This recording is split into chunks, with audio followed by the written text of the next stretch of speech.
G'day folks, Alco here. I'm starting up a brand new video. This is on my new page. My old page was hacked and all the videos were deleted. So I lost all the 50,000 subscribers that I had, which in comparison to other people out there who have a lot more, it's pretty much nothing. But still, YouTube owed me some money. They never bothered paying. So anyway, created a new account. I'll just make videos from maybe time to time, but nothing on the scale that I was. There was a lot of good build videos on there, but if I can find some, which, I don't have any backups of them, but if I can find some on some other channels that I posted, I'll repost them, maybe, I don't know. But anyway, this video is on the tool chest that I'm building. It's a traditional tool chest, 18th century design. It's the one from Chris's book called The Anarchist Tool Chest, with the measurements that are significantly, well, in one aspect of it, it's completely different. So in Chris's chest, he's got his size is 38 inches in length, 21 7/8 in width, and 24 3/4 in height. So mine is 47 inches long, and for the millimeter world, which is still my world, that's 1200 long. It's 600 wide and 600 high. It's about 23.5 inches, right? Both width and height. Now, I made it that long because I've got to accommodate not just the moulding planes that go from 1 to 18, but I've got these ones, these 4 here as well. So these are the ones that I made, right? And these are the ones that someone else made so long ago. And I yet haven't used any of these, but I have used the half set, which is why it's recommended for most furniture makers to buy a half set only. And these will come later on, like if I'm going to make a grandfather clock or something, they'll definitely come in handy, or will be much needed. So just to fit in from the, see, I didn't make a number 1. I only started from number 2 because actually I couldn't figure out how to make the number 1. The number 1 was very, very small. And I just thought to myself, rather than trying to figure out how to make something so small and something you're probably never going to use, don't make it. And I didn't. And I still haven't had the need for it. So from the 2 to 18, that would fit in Schwarz's 38 inches long box. But for me, I want to fit all these ones that you see here and the ones above, and that's about 47 inches long. So you may feel that it is a bit too long, but tool chests weren't made to a specific size. They were made to house your tools. So the more tools you had, whatever it is, you know, they've made it to suit themselves, and their tool size. So that's what I'm doing here. I am going to put in the trays. I'm going to do exactly what Chris has done in his book, but whether or not, you know, having the trays is going to be a good thing, I'm yet to find that out. With the tool, with these chisels, I'm definitely not putting them in a roll. I want access to them. I don't want to pull out a roll and put it on the bench and take up unnecessary bench real estate. So that's that there. I've also got these tools here, right? Some are new, well, not new. Some are made, well, Veritas, Stanley, and these ones I made myself. I made this myself, and the screw arm is purposely made a little bit long because this is a curving plane, and I'm not going to just be, you know, resawing small thicknesses. And then I've got all these carving chisels in here, which I intend on making another box, but I'm not sure of the size because I want to fit all that stuff in there. So, including with the plow plane. So just the joinery tools, I want my favorite jack that I always use. You know, sorry about that, Veritas. They make a nice jack as well, but just my wooden jack is my most favorite plane.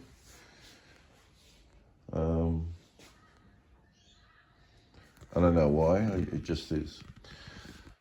So with this one here, I just converted the bevel into a 50-degree bevel. So when I deal with unyieldly grain, I use that one. So it's going to be great. I mean, I'm looking forward to protecting my tools. These are my tools, my investment. Yeah, I'm looking forward to protecting them from rust. I live in a tropical environment, so rust is a big issue here. I'm very fortunate, for whatever reason, that I don't have rust on my blades. And that's just simply amazing. Why is the rust forming on here but not on the blades? But rather than go into the whole metallurgy and analytics of it, I'm just going to build this chest. I'm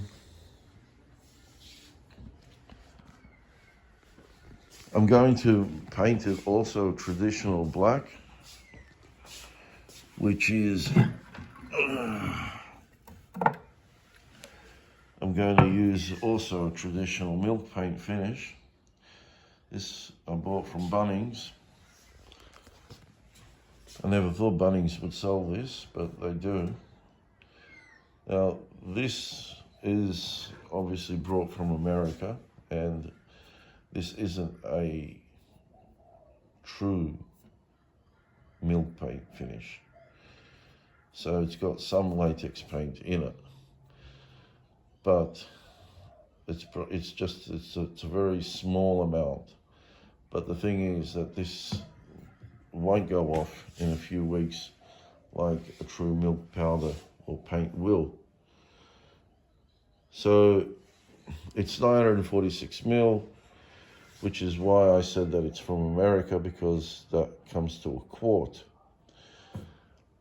I think my aim is to put 3 coats of this on this whole chest, but it may not happen. So maybe I'll get 2, I'm hoping I'll get 3. But I don't know if I'm going to even have enough to do the lid. So I may end up getting another one, which is, it's turned out to be quite expensive. Just to stick to a traditional finish. On the other tool chest that I build, after seeing what's going to happen with this one, with the milk paint, I may not be using milk paint.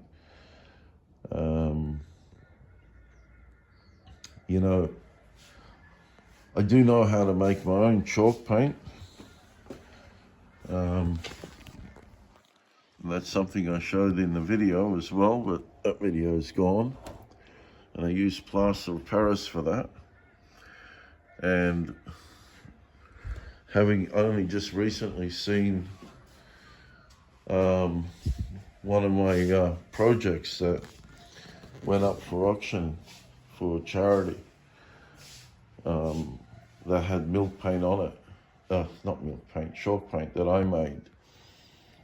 And it was really, really nice. It was really, really nice, without a doubt. So in the end,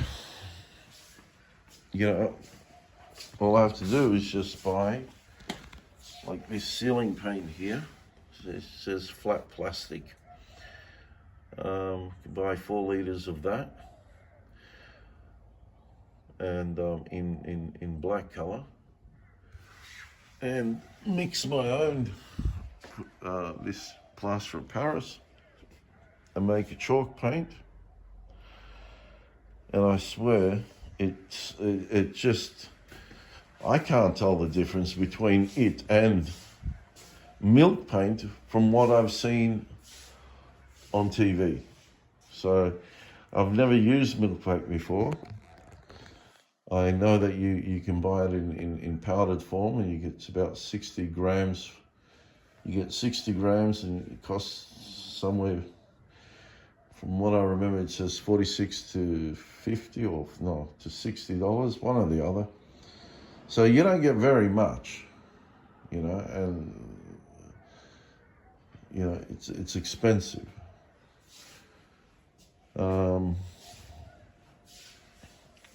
So, enough on that. I've made the bottom skirtings, as you can see here. First of all, what I'm doing right now is I'm making the tongue and groove boards. I don't have a Lee Nielsen tongue and groove plane. I just use the my Veritas one with the attachments on it, which I do find to be quite annoying, to tell you the truth, because I have to make all the tongues with this plane, and then I have to disassemble it and replace the blade with a grooving blade, so I can make the grooves. But there is only one benefit to it, that I can actually, I'll go over here, that I can center this tongue, and like this may not be 100% dead centered, but it's fairly close. Does it actually really matter? Like in the Lee Nielsen grooving plane, it's not dead centered, but it doesn't really actually matter. It doesn't mean that because it's off center that one of the boards are going to be sticking out like that. It's just, I guess it's my pedantic thing screaming inside of me that, my OCD, I guess it's really what it is. But I am without a doubt going to buy myself in the near future, one of those Allen grooving planes, but you know, it's still a lot of money though. I mean, by the time I pay for it, it'll cost me about, I don't know, get it down here, $600 or $700. That's a lot of money, yeah. That's a lot of money to spend on a plane. That's just, I don't know. So yeah, so that's what I'm doing right now. I'm getting the boards ready for the bottom, and then I'm going to put a moulding rather than a 45-degree bevel on it, like Chris does. He says it's there for it to shed water. Well, you know, I'm not going in the shower with it. No, that's just a joke. I'm not going to be taking it out on the road with me, so it's not going to rain on it.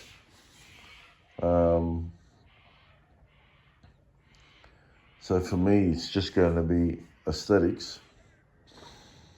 And I think, you know, a moulding will look nice.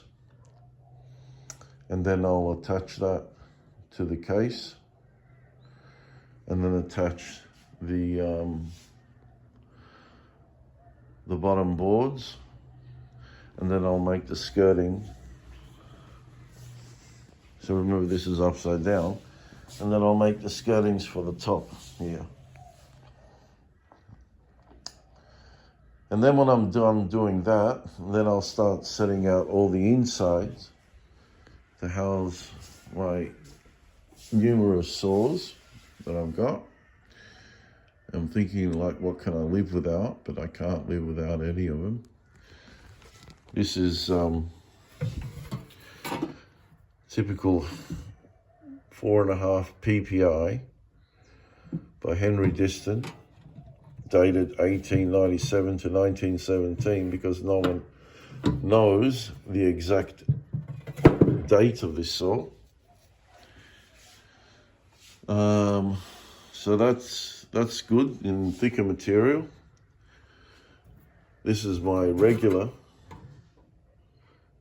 saw that I use. This is a 6 PPI. It's a Simmons, and I don't know if you can even see the etchings on it. That's so pretty. So I've just recently sharpened this. And then here's a keen cutter. That's for my cross cutting. This one here is a absolute 110% handmade. And this is made by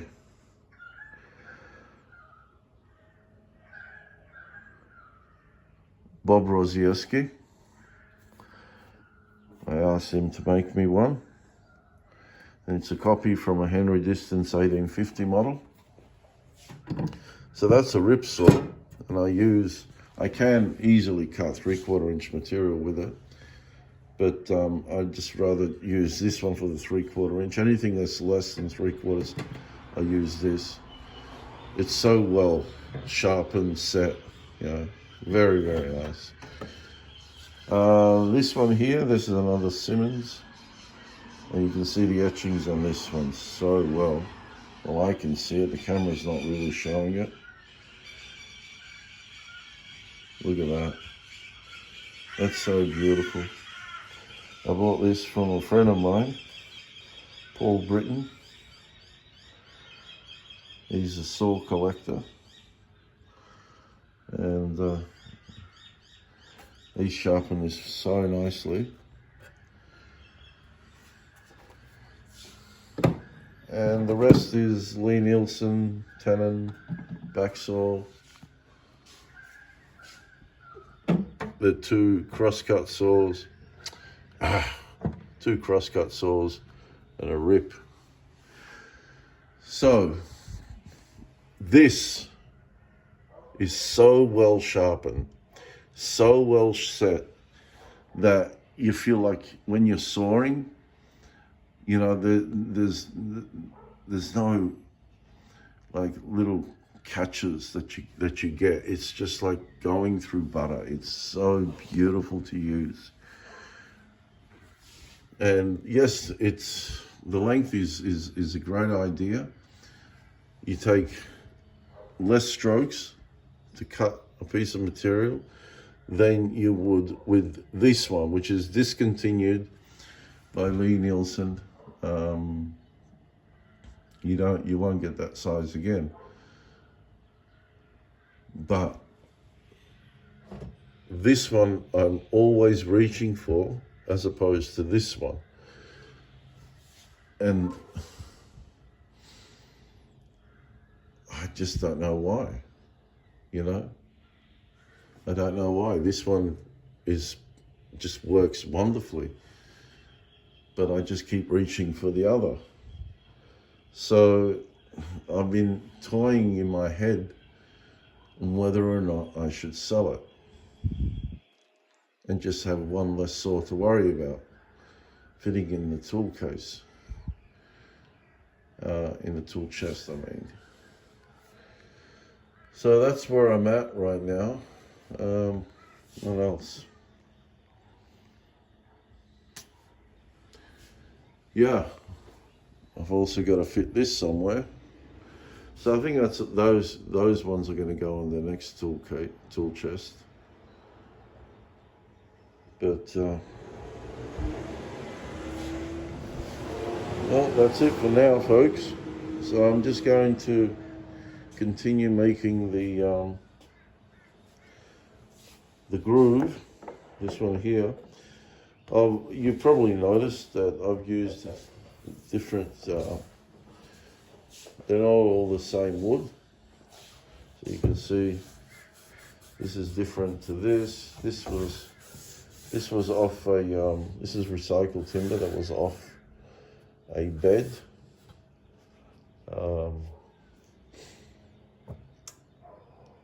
Bottom line is that wood has become stupidly expensive. I know it's expensive in Australia. I can't speak for the rest of the world.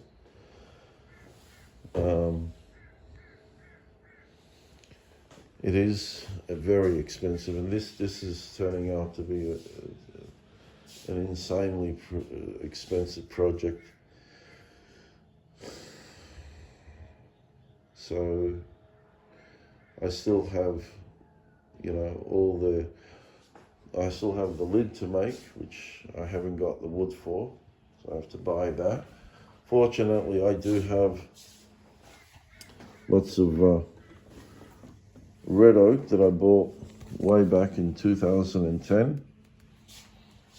I never used it for some projects, so that's going to be a bit of a pain in the backside to get it down to 1/4 inch thick material.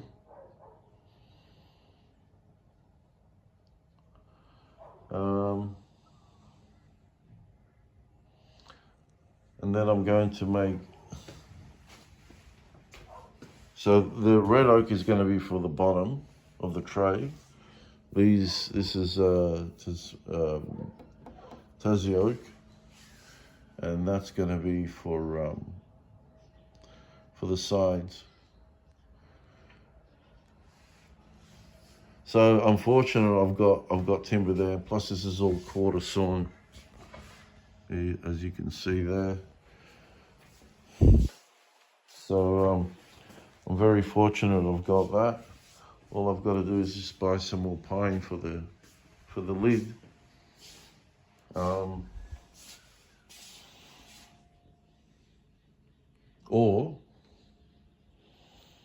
Or I could use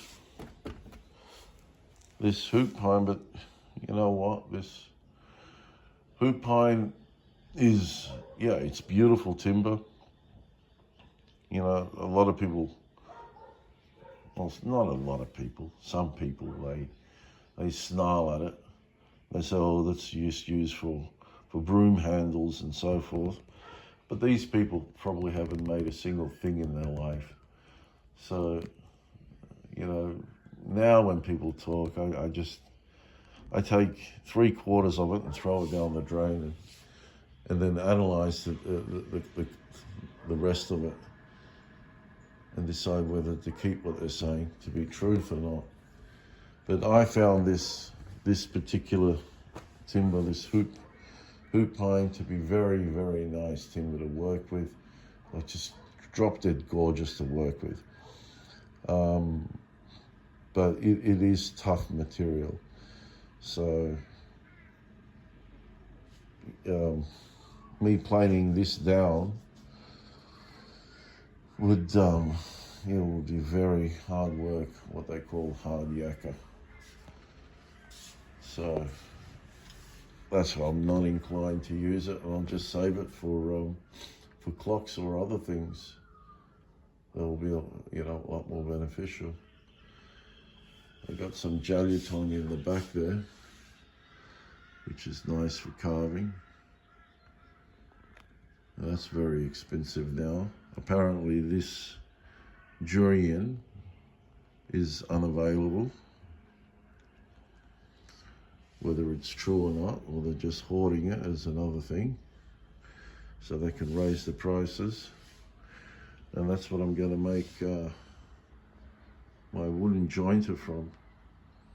Even though I have one in the back there, but it's fairly old, and the mouth on it is big, and you know, the handle is a little bit loose. And you can see it's just, it's old, it's worn, it works, but there's a chip there. It works, but, and it's flat. But I just want to make myself a new one. I just prefer the wooden over the metal, but having said that, the metal is far more accurate than the wooden ones, only because wood tends to move, but it doesn't. It's not always a problem for everyone, because in their areas the humidity levels are different. I mean, it hasn't been a problem for me either. But when I run this through, when I run that on the wood, and I'm getting a nice, good thickness shaving, or a consistent shaving, sorry, I should say. And then I run the metal plane over it. There's a skip. So, I don't know what to say on that. It's just, it is what it is. So that's it, folks. There's a lot of work to be done and not enough time to do it. And besides, I don't want to waste too much time, because look, you can see everything's cupping, and I don't want to create all this unnecessary work for myself. So